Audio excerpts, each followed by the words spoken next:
What is up, Early Bird community? Today I'm back with Dr. Chris.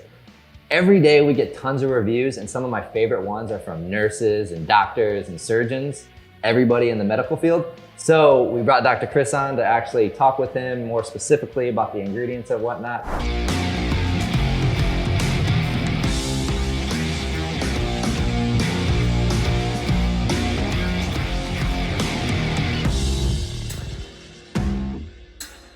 So welcome in. Thank you. Thank you for having me. Yeah, can you just talk a little bit about your background and whatnot? Yeah, so I'm a doctor of pharmacy. I'm a published researcher focusing on infectious disease, rapid diagnostics, all kinds of fun things.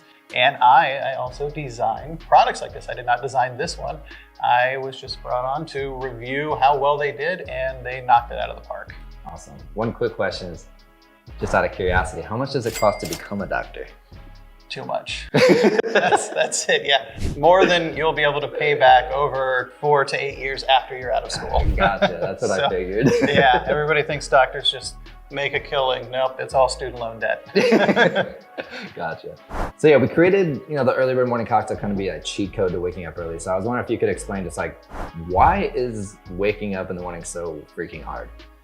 Most people just don't get enough sleep. That's what it boils down to. If you're in a good routine and you go to bed at the same time, you wake up at the same time, then waking up will suck for those first 2 weeks. But as soon as it is a habit, as soon as it's a routine, then it gets a whole lot easier. Most people these days in our always on society, we just can't do it. And it's impacting everything from, just errors that we're making while we're at work because of our inability to focus to our immune function. We're getting sick more often. We're missing days at work. So not only can't we not focus at work, but we're not even in the office when we need to be. And so one of the things we focus on with EarlyBird Morning Cocktail is, the hydration side of things. Yes. We wake up super dehydrated. So can you explain why are electrolytes so important, and are they even more important in the morning?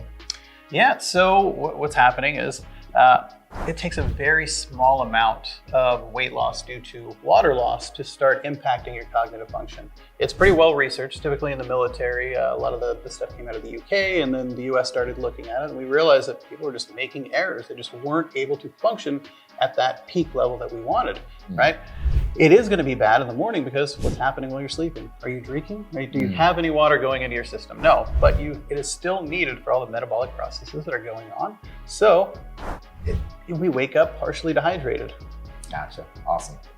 And is there a certain electrolytes that you think are more important than others, or what electrolytes would you recommend that are imperative for somebody's? Yeah, so sodium, potassium, and calcium are going to be the top 3 that I would recommend. And the one that can be worrisome is going to be potassium. When people do supplement it, they typically do too much, right? I've reviewed what you guys have in there. You guys have a perfect amount in there. But in today's society, everybody thinks more is better. This has just the right amount. Gotcha. It's a Goldilocks. Awesome. Yeah. That's what I like to hear. So one of the key ingredients that I think, when we were formulating that, when we were testing, I really kind of fell in love with was ashwagandha. Yes. So can you talk about what is ashwagandha? What is its primary benefits? And one of the things that, we kind of went down the rabbit hole of is the different forms of ashwagandha. And that's when we kind of settled on KSM 66. Yep. So if you could talk about that a little bit. Yeah, absolutely. So ashwagandha, if you read 10 articles, it's going to tell you 10 different things it does. It does a little bit of everything. But the most important thing is it helps modulate your stress response. It helps normalize cortisol levels. The way that I like explaining it to people, the simplest way is if you're driving into work on Monday, you get cut off, you're like, okay, it's part of life. Tuesday, you're like, oh, I am not happy. By Wednesday, you're hitting the steering wheel, you're yelling at the person, and that is not a normal stress response. Now, Monday, after you had the entire weekend to kind of recharge and reset, then you have that stress response on Monday. Ashwagandha, with consistent use, is a way to maintain that throughout every day. Gotcha. Yep. Love the analogies. Yeah, I try. I was going to be a teacher, so it's you gotta connect with the students. So. That's the only way I can figure things out, especially when we're talking kind of science stuff. Yeah. So and KSM 66 specifically is one of the best forms. There are a handful of patented trademark forms, and that doesn't mean it's a bad thing, right? A lot of people say, oh, it's patented, it's big pharma, and no. What that means is that there is a reliable supply chain where you get exactly what you expect 100% of the time, and it's standardized. You're not going to take KSM 66 one day and you're going to feel great, and then the next day it's completely off, which is what can happen with a lot of ingredients that don't have that little TM up in the corner. Gotcha. Cool. Yeah, they're standardized. It's cool. I mean, just kind of loose question, if you're looking at our formula, what ingredients kind of stand out to you as like most beneficial, and what you kind of are surprised by, I guess? So the KSM 66 was one of my favorites, right? That's just in and of itself, it helps with a little bit of everything, not only the stress side of things, and it's going to balance out any of the stimulants that are in here, but I really like the fact that you guys included tyrosine in here. So tyrosine is an amino acid. It's the precursor to catecholamines, which are adrenaline, right? That's how everybody looks at it. So the thing that turns into adrenaline in your body is tyrosine. And if you take caffeine, which just has a decent amount of caffeine, a healthy amount of caffeine in it, you can deplete that. And that's something that a lot of people don't think about. So long-term, people end up with adrenal fatigue and all of these other things. You're getting the building block so that you never run out of that supply. Gotcha. It's genius. Awesome. Yeah. Love that. All right, and then the other one that I really love that's in here is going to be L-theanine.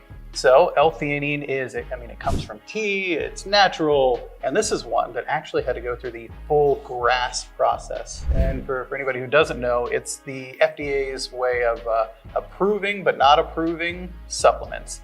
So it is one of the first ones that had to go through this lengthy thing to prove that not only did it work, but it was also incredibly safe.